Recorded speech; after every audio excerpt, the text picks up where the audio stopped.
Hey guys, Tito James here. Welcome back to the channel where we take awesome out of the box. Another month, another Xiaomi product. Yes kids, they're back at it once again. They just released the newest member of the Redmi 9 family. I'm of course talking about the Redmi 9C.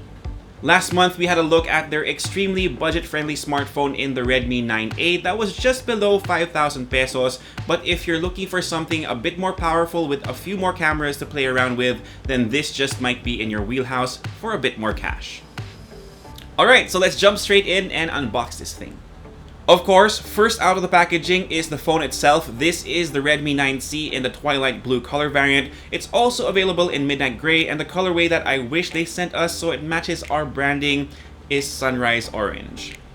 The unit that we have with us has 2GB of RAM and 32GB of storage, but for a little over 1,000 pesos, you can get this at the 364 configuration. Now, since this is a budget-friendly phone from Xiaomi, you are missing the jelly case and a pair of earphones, but everything else is pretty much standard. You have the documentation, SIM ejector pin, a micro USB cable, and of course, the 10-watt charging brick. As I said, pretty standard, but I really wish that Xiaomi would start shipping their sub 10K smartphone with cases. But anyway, let's have a closer look at this baby right here. As expected, the unibody chassis of the Redmi 9C is made out of polycarbonate plastic that has gentle curves and a chamfered edge as it meets the screen, making it sit well in the hand and feel easier to grip. There is a pattern of curved lines to break up the block of color the phone comes in, and while it does have more of a matte finish to it, it doesn't seem to prevent smears and smudges as I was expecting, so you will have to wipe it down occasionally to keep it pristine. Either that or I just have to wash my hands for the nth time today. For a quick tour of the button and port layout, you have the headphone jack on top. Access to the phone's triple slotted SIM tray can be found on the left. The volume rocker and power button are on the right. And on the bottom are the microphone, micro USB port, and of course, the speaker grill. Around back, you've no doubt seen the more squared off camera array that houses two more cameras than the 9A with a flash module and of course, that teeny tiny fingerprint scanner. Initially, I thought that a smaller size would mean that it would make it a bit more accurate, but it looks like I was wrong, though the margin of error is acceptable. Now, just a tip, enroll your fingerprints twice just to minimize that margin of error further. Moving on to the front of the phone, you have a 6.53-inch dot drop display, which means it has a notch at HD Plus resolution that utilizes an IPS LCD panel. You're getting a decent amount of pixel density with the display and just the right amount of brightness with the screen topping out at 400 nits according to Xiaomi's official spec sheet. While I do prefer having a panel that's full HD, I am willing to let this one go because of the sheer affordability of this phone. It does get the job done, and I still enjoyed watching a bit of content on this phone already, but it'll also do nicely when you do have to hunker down for school or for work. Under the hood of the Redmi 9C is a slightly more powerful Helio G35 processor, and as I mentioned earlier, our unit has 2GB of RAM and 32GB of storage. You can still decently game on this device if you want to, but know that you should definitely stay away from heavier titles on the Google Play Store that may require a bit more muscle to run smoothly.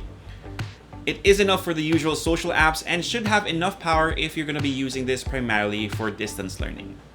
The Redmi 9C also comes equipped with a pretty large battery at 5,000 mAh that's good enough to last me about a day to around a day and a half depending on how much I'm streaming content, but we'll see how power hungry or power efficient the setup of the 9C is in our full review.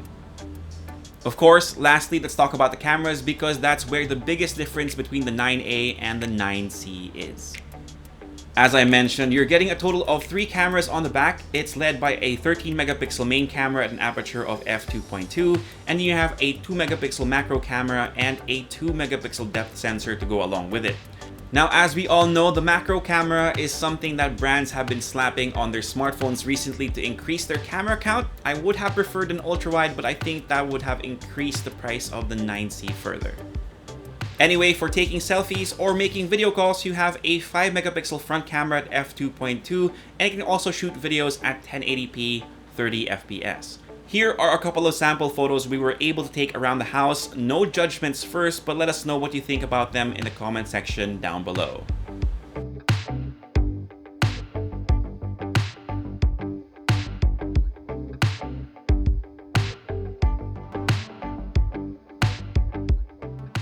And with that, your quick look at the Redmi 9C comes to an end. I will be taking this phone through the ringer, so make sure you check back in the next few days for its full review. Also maybe a comparison with the 9A so you can see if it's worth spending the extra cash or if the 9A is enough for your needs.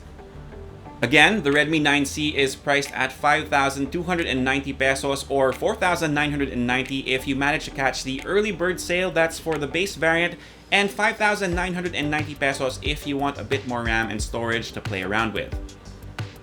That's it for this one. Thank you so much for dropping by and spending a few minutes with me. If you like this video, give us a thumbs up, sub to the channel, and make sure you hit that notification bell so you don't miss out on any of our content. If you have any questions, leave them down below and I'll try to get to them as soon as I can.